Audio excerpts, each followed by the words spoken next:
नमस्कार मित्रों, मैं आप सबका आज के सत्यवचन कार्यक्रम में स्वागत करता हूं। विशेषकर उन दर्शकों का जो पहली बार हमारे साथ इस कार्यक्रम में अर्थात सत्यवचन में जुड़ रहे हैं। सत्यवचन में परमेश्वर की बातों को हम आज अध्ययन करेंगे जो उसने हम सब के लिए बाइबल के माध्यम से प्रकट किया है, और इसके अंतर हम बाइबल की पुस्तकों के क्रमवार अध्ययन को करते आ रहे हैं। और इन दिनों हम यूहन्ना की पुस्तक का अध्ययन कर रहे हैं। हमने अब तक इससे पहले अध्ययन को देखा और परमेश्वर का मानव जाति के बीच यीशु के रूप में प्रकट होने को भी देखा। यीशु परमेश्वर का अवतरित रूप है जो मनुष्यों के बीच में रहा, परंतु वह परमेश्वर है। उसे एक साधारण मनुष्य कैसे जान सकता है कि वो कौन है? ईश्वर को समझने के लिए मूल रूप से उसके सर्वशक्तिमान, सर्वव्यापक और सर्वज्ञानी होने को देखा जाना चाहिए। ये गुण उसको मनुष्यों से अलग करता है। आज के अध्ययन में हम देखेंगे कि एक विवाह समारोह में अर्थात अवतरित वचन यीशु अपनी सामर्थ को सृष्टिकर्ता के रूप में जो सर्वशक्तिमान है प्रदर्शित करता है। इस क्रम में वह विवाह को अपनी उपस्थिति के द्वारा पवित्र करता है और वह मानवीय आनंद में शामिल होता है। ये एक बहुत ही सुंदर चित्र है कि परमेश्वर हमारे आनंद में शामिल होते हैं। यहाँ पर हमें सीखने के लिए बहुत ही महत्वपूर्ण शिक्षाएं मिलती हैं। हम इस बात को भी देखेंगे कि परमेश्वर हम में भी पवित्रता पसंद करते हैं और देखना चाहते हैं तथा मंदिर को शुद्ध करते हैं। तो आइए मित्रों, अध्ययन में हम आगे बढ़ते हैं। मित्रों, यह एक अति उत्तम संदेश है। वह हमें वचन से भरना चाहता है और फिर अन्य मनुष्यों को वचन बांटना चाहता है। यह है काना नगर के विवाह की कहानी और उसमें निहित संदेश। अब वह काना नगर में विवाह उत्सव में गया जहां उसने पहला चमत्कार किया। अध्याय 2 के पद 11 में यूहन्ना लिखता है कि यह यीशु का पहला चमत्कार था। वे जो कहते हैं कि यीशु बचपन में मिट्टी की चिड़िया बनाकर उड़ाता था, सब झूठ है। यह बहुत अच्छी कहानी है, लेकिन इसमें कोई तथ्य नहीं है। यह अभिलेख स्पष्ट करता है कि उसने मिस्र में कोई आश्चर्य कर्म नहीं किए थे, लेकिन पहला आश्चर्य कर्म गलील के काना में किया गया था। यहाँ फिर यूहन्ना समय और स्थान को विशेष रूप से स्पष्ट करता है। कहता है, फिर तीसरे दिन गलील के काना में। यह प्रभु यीशु की सेवकाई का आरंभ है। आइए हम यूहन्ना रचित सुसमाचार 2 अध्याय उसके 1 और 2 पद को पढ़ें। लिखा है, फिर तीसरे दिन गलील के काना में किसी का विवाह था और यीशु की माता भी वहां थी। यीशु और उसके चेले भी उस विवाह में निमंत्रित थे। कुछ बाइबल शिक्षकों का मानना है कि यीशु की माता विवाह करने वालों के रिश्ते में थी। यह संभव है और कल्पना भी हो सकता है। उस विवाह में यीशु के साथ उसके शिष्य भी थे। यह समय फरवरी माह का अंत या मार्च का आरंभ था। वर्ष था सन 27। यूहन्ना समय और स्थान के संबंध में अति स्पष्ट है। पिछले दृश्य में हम बैतसैदा में थे, अब हम गलील के काना में हैं और पद 12 में वह कफरनहूम में होगा और पद 13 में वह यरूशलेम जाएगा। यूहन्ना काल क्रमानुसार और भौगोलिक अनुक्रम को हमें बताते हैं। यहाँ पर यीशु की माता मरियम भी थी, लेकिन यूहन्ना मरियम का नाम नहीं लेता है। वह उसे यीशु की माता कहता है। वह यीशु से बड़ी असामान्य याचना करती है। ध्यान दें कि वह क्या कहती है। यूहन्ना रचित सुसमाचार 2 अध्याय उसके 3 पद में लिखा है, जब दाखरस घट गया तो यीशु की माता ने उससे कहा, उनके पास दाखरस नहीं रहा। मैंने किसी स्वतंत्र विचारवादी का लेख पढ़ा जिसमें उसने यीशु को पियक्कड़ कहा था। यह पुराने नियम की संस्कृति है और वहाँ भोज के समय दाखरस दिया जाता था। इसका अर्थ यह नहीं कि वह और कोई पार्टी थी। विवाह एक धार्मिक प्रथा थी, अतः आप यहाँ लिख लें कि इस विवाहोत्सव में पियक्कड़पन नहीं हो रहा था। विवाह और एक आने वाली विवाह की तस्वीर है। यीशु की सेवा का आरंभ भी विवाहोत्सव से हुआ और अंत भी विवाहोत्सव से ही होगा, जब मेमने के विवाह में कलीसिया उसकी दुल्हन होगी। मित्रों, याद रखें, मूसा का पहला चमत्कार था पानी को लहू बनाना। यीशु का पहला चमत्कार था पानी को दाखरस बनाना। व्यवस्था मूसा के द्वारा आई, परंतु अनुग्रह और सत्य मसीह यीशु के द्वारा आए। यह कैसी विषमता है। मरियम के कहने का अर्थ क्या था? सबसे पहले इस पर ध्यान देना ठीक है कि यह बहुत ही गरीब परिवार था। उनके पास पर्याप्त जलपान नहीं थे। बेंगल, जो एक टीकाकार हैं, उन्होंने अपनी टीका में कहा कि मरियम के कहने का अर्थ था यीशु अपने शिष्यों को लेकर चला जाए। केल्विन, जो दूसरे टीकाकार हैं, उन्होंने कहा उसके कहने का अर्थ था कि यीशु उपदेश दे तो उनका ध्यान दाखरस से हट जाएगा। केल्विन वहां होता तो ऐसा ही करता कि अतिथि उसका उपदेश सुनकर सो जाएं। मेरे विचार में मरियम के मन में ऐसा कुछ नहीं था। उसके कहने का अर्थ था कि वह अवसर यीशु के चमत्कार के लिए अच्छा था।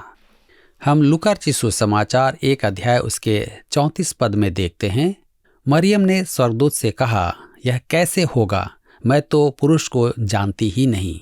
ध्यान दें कि जिब्राइल ने उससे कहा था कि वह पवित्र आत्मा द्वारा गर्भ धारण करेगी। और लूका 1 अध्याय उसके 38 पद में उसने प्रतिक्रिया में कहा, मैं प्रभु की दासी हूं। परंतु उसके कौमार्य पर सदैव प्रश्न बना रहा। अतः वह चाहती थी कि यीशु सिद्ध कर दे कि वह पवित्र आत्मा द्वारा है। यीशु उससे स्पष्ट कहता है। यूहन्ना रचित सुसमाचार 2 अध्याय उसके 4 पद में यीशु ने उससे कहा, हे महिला, मुझे तुझसे क्या काम, अभी मेरा समय नहीं आया। यीशु के कहने का अर्थ था कि वह उसकी नामधराई को धो देगा, परंतु वहां नहीं। यीशु के क्रूसीकरण के समय मरियम क्रूस के निकट खड़ी थी। यीशु ने उससे कहा, यूहन्ना रचित सुसमाचार 19 अध्याय के 26 पद में, हे नारी, देख, यह तेरा पुत्र है। यह उसका समय था। यीशु के पुनरुत्थान और स्वर्गारोहण के बाद मरियम उसके शिष्यों से निश्चय ही कहती होगी, मैंने कहा था कि वह परमेश्वर का पुत्र है।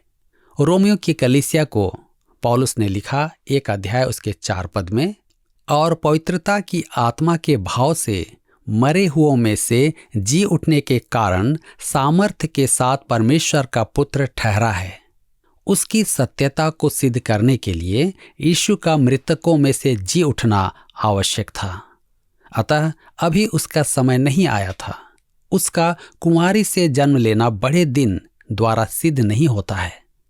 ईस्टर उसे सिद्ध करता है, क्योंकि वह वही है जो कहा गया था। यूहन्ना रचित सुसमाचार 2 अध्याय उसके 5 पद में लिखा है, उसकी माता ने सेवकों से कहा, जो कुछ वह तुमसे कहे वही करना। यह एक अति उत्तम परामर्श है। यह माता दिवस के लिए बड़ा ही अच्छा विषय भी है। यूहन्ना रचित सुसमाचार 2 अध्याय उसके 6 और 7 पद में हम आगे पढ़ते हैं। वहाँ कुछ यहूदियों के शुद्ध करने की रीति के अनुसार पत्थर के 6 मटके धरे थे, जिनमें 2-2, 3-3 मन समाता था। यीशु ने उनसे कहा, मटकों में पानी भर दो। उन्होंने उन्हें मुंहामुंह भर दिया। मित्रों, ध्यान रखें, ये पात्र अतिथियों के हाथ और पैर धोने के लिए पानी से भरकर रखे जाते थे। यीशु ने कहा कि वे उसे मुंहामुंह अर्थात लबालब पानी से भर दें। यूहन्ना रचित सुसमाचार 2 अध्याय उसके 8 से 11 पद में हम आगे पढ़ते हैं। तब उसने उनसे कहा, अब निकाल कर भोज के प्रधान के पास ले जाओ। और वे ले गए। जब भोज के प्रधान ने वह पानी चखा तो दाखरस बन गया था और नहीं जानता था कि वह कहाँ से आया है। परंतु जिन सेवकों ने पानी निकाला था वे जानते थे। तो भोज के प्रधान ने दूल्हे को बुलवाकर उससे कहा, हर एक मनुष्य पहले अच्छा दाखरस देता है, और जब लोग पीकर छक जाते हैं तब मध्यम देता है, परंतु तूने अच्छा दाखरस अब तक रख छोड़ा है। यीशु ने गलील के काना में अपना चिन्ह दिखाकर अपनी महिमा प्रकट की और उसके चेलों ने उस पर विश्वास किया। इस वृतांत को विवाद का विषय न बनाया जाए कि उस दाखमधु में नशा था या नहीं। यहाँ मुख्य विषय नशे का नहीं है। यहाँ मैं वधू को नहीं देखता हूँ। आज सबकी दृष्टि वधू पर होती है और उसके कपड़ों पर होती है। पास्टर और वर को कोई नहीं देखता है। वर को देखने वाली केवल उसकी माता होती है। काना के विवाह में वधू का उल्लेख नहीं है। क्यों? क्योंकि ध्यान केंद्र का विषय वहां यीशु और पानी के पात्र थे। आपके और मेरे लिए इसमें एक महान आत्मिक शिक्षा है। हम पानी के ये पात्र हैं जिसका कोई महत्व नहीं है। यीशु हमें पानी से भरना चाहता है। यह पानी क्या है? पानी परमेश्वर का वचन है। यह पानी जब हम में से निकलकर अन्य मनुष्यों के पास पहुंचता है तब वह दाखमधु बन जाता है, अर्थात आनंद बन जाता है, जो पवित्र आत्मा का कार्य है। इफिसियों की पत्री 5 अध्याय उसके 18 पद में पौलुस लिखता है, दाखरस से मतवाले न बनो, क्योंकि इससे लुचपन होता है, पर आत्मा से परिपूर्ण होते जाओ। पवित्र आत्मा इस पानी को लेकर चमत्कार दिखाता है, जो होता हुआ तो नहीं दिखता परंतु मनुष्य के जीवन से प्रकट होता है। हमारे कार्यक्रम से परिवर्तित जीवनों के पत्र हमारे पास आते हैं। हमारा यह पानी अर्थात परमेश्वर का वचन दर्शकों एवं श्रोताओं को दिया जाता है, तब वह दाखमधु अर्थात आनंद में बदल जाता है। वर्षों पूर्व मेरी भेंट एक दंपत्ति से हुई जो किसी रात्रि क्लब से बचाए गए थे। उन्होंने कहा कि वे अपनी प्रतिभा को यीशु के लिए काम में लेंगे। मुझे उनका विचार अच्छा नहीं लगा। मैंने पूछा, रात्रि क्लब में आपकी प्रतिभा क्या है? वे उत्तर देने का प्रयत्न कर रहे थे, परंतु मैंने उनसे कहा, देखो, जब हम यीशु के पास आते हैं तब उसे केवल पापी ही मिलते हैं, पानी के गंदे पात्र। मैंने उन्हें काना नगर के विवाह में पानी के इन पात्रों के बारे में समझाया कि यीशु उनको परमेश्वर के वचन से भर देना चाहता है और उसे दूसरों को परोसना चाहता है। मैंने कहा कि जब पवित्र आत्मा उसे परोसता है तब वह दाखमधु बन जाता है, जो मसीह का आनंद है। यह दाखमधु हर एक विश्वासी के जीवन में नई उत्तेजना और जीवन का आनंद भर देता है। उन्होंने मेरा परामर्श स्वीकार किया। हम अच्छे मित्र बन गए। कुछ वर्षों बाद मेरी उनसे फिर भेंट हुई और वे बड़े उत्साह से पुकार उठे, पानी के गंदे पात्र यहाँ हैं। परमेश्वर ने उन्हें उपयोग किया, परंतु रात्रि क्लब की प्रतिभा के द्वारा नहीं, उसने उन्हें वचन से भरा। मित्रों, हमने अब तक देखा कि यीशु गलील के काना नगर में विवाहोत्सव में उपस्थित था, जहां मरियम उसकी माता उसे दाखमधु समाप्त होने की सूचना देती है। उसके कहने का अर्थ था, आज दिखा दे कि तू परमेश्वर का पुत्र है। परंतु यीशु ने उचित समय की प्रतीक्षा की। अब यीशु वहां से चलकर कफरनहूम में आता है, जहां वह अधिक समय नहीं रुकता है, क्योंकि फसह का पर्व निकट था और वह यरूशलेम आ जाता है। आइए हम पढ़ते हैं यूहन्ना रचित सुसमाचार 2 अध्याय उसके 12 पद में। इसके बाद वह और उसकी माता और उसके भाई और उसके चेले कफरनहूम को गए और वहां कुछ दिन रहे। यह संभवतः उस समय का उल्लेख है जब उसने आराधनालय में यशायाह से पढ़ा था। उन्होंने उसे अस्वीकार किया क्योंकि वे उसके पिता यूसुफ को जानते थे। लूका रचित सुसमाचार 4 अध्याय उसके 22 पद में लिखा है, वे कहने लगे, क्या यह यूसुफ का पुत्र नहीं? यीशु को शायद यह बोध हो गया था कि वे उसे घात करना चाहते हैं, अतः वह कफरनहूम को चला गया। और मेरे विचार में अपने सेवा के 3 वर्ष उसने कफरनहूम को ही अपना मुख्यालय बनाया। आइए हम आगे देखते हैं यीशु द्वारा फसह के समय मंदिर का शोधन। यूहन्ना रचित सुसमाचार 2 अध्याय उसके 13 पद में लिखा है, यहूदियों का फसह का पर्व निकट था और यीशु यरूशलेम को गया। देखिए, यूहन्ना स्थानों की चर्चा करते समय क्या ही स्पष्ट विवरण देता है।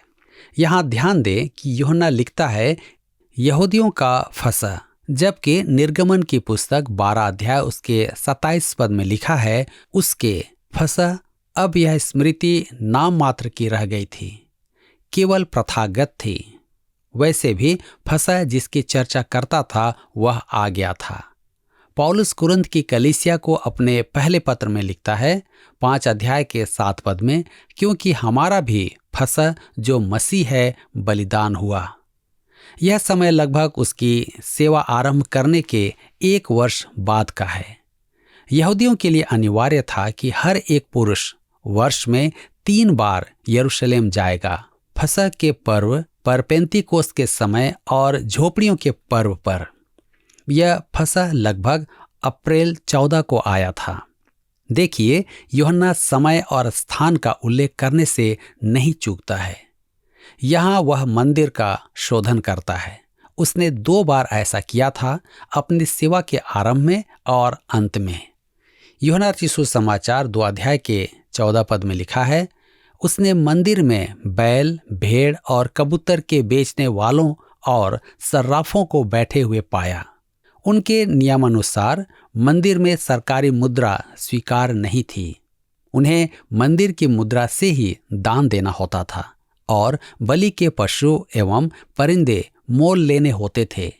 इस विनिमय में वे बट्ठा काटकर अच्छी आमदनी भी करते थे। वे बड़ी मुद्रा के लिए फुटकर भी देते थे। उनके तर्क के अनुसार वे धर्म को आसान बना रहे थे कि आगंतुकों को सुविधा प्राप्त हो, परंतु उन्होंने वास्तव में धर्म को गिरा दिया था। हमें कलीसिया में भी पैसे को अधिक महत्व नहीं देना चाहिए, परंतु कभी कभी चेतावनी की पुकार भी आवश्यक होती है। वे बलि के लिए पशु पक्षियों को भी बेचते थे। वहां भी चोर बाजारी होती थी।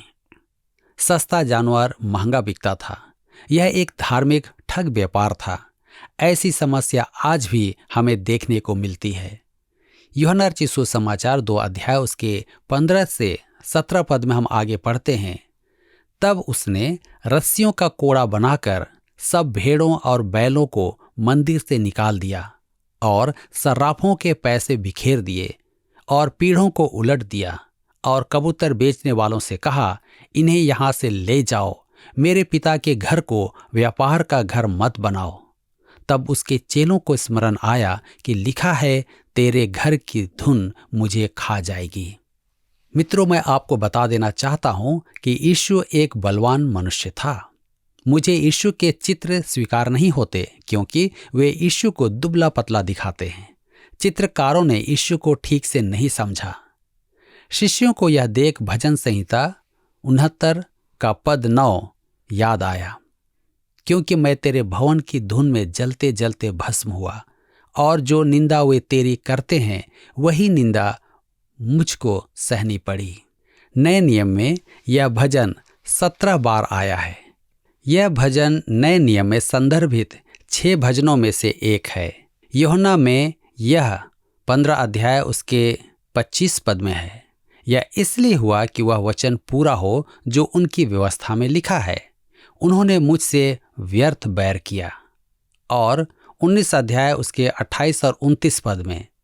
इसके बाद यीशु ने यह जानकर कि अब सब कुछ पूरा हो चुका है, इसलिए कि पवित्र शास्त्र में जो कहा गया वह पूरा हो, कहा, मैं प्यासा हूं।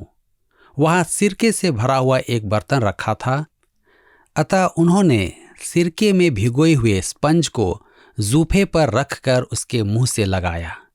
में संदर्भित किया गया है। अन्य भजन है 2, 22, 89, 110 और 118 भजन में हम इसे पाते हैं। प्रिय मित्रों, हमने इस बात को आज देखा और ये कितनी ही सुंदर बात है कि यीशु उस विवाह समारोह में शांत नहीं रहते हैं। विवाह, जैसे कि हम सब जानते हैं, धन्यवाद और आनंद का समय होता है और प्रभु परमेश्वर वहां उपस्थित थे, वह साक्षात उपस्थित थे।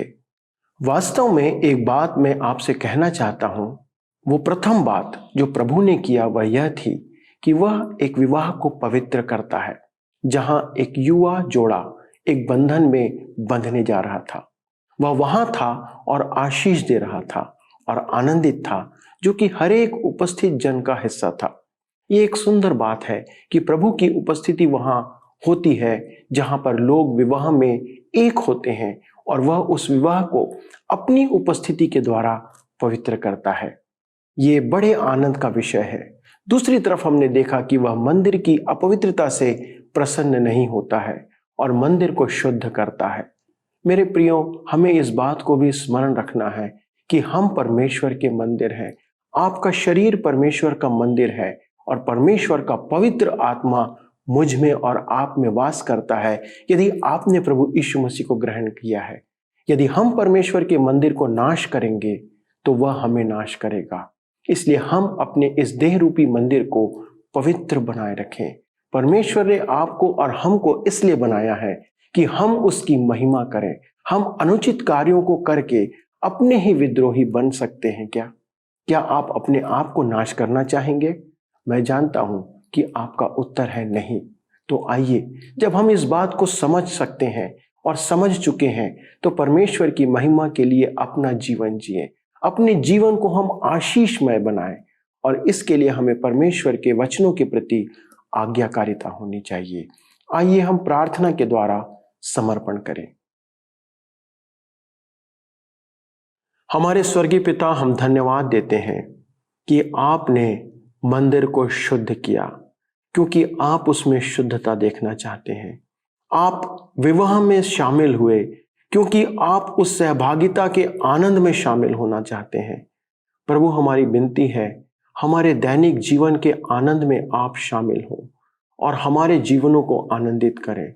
हम निश्चित इस बात के लिए भी प्रार्थना करते प्रभु कि आप हमारे दुखों में सदा शामिल हो और ऐसा आप सदा करते हैं।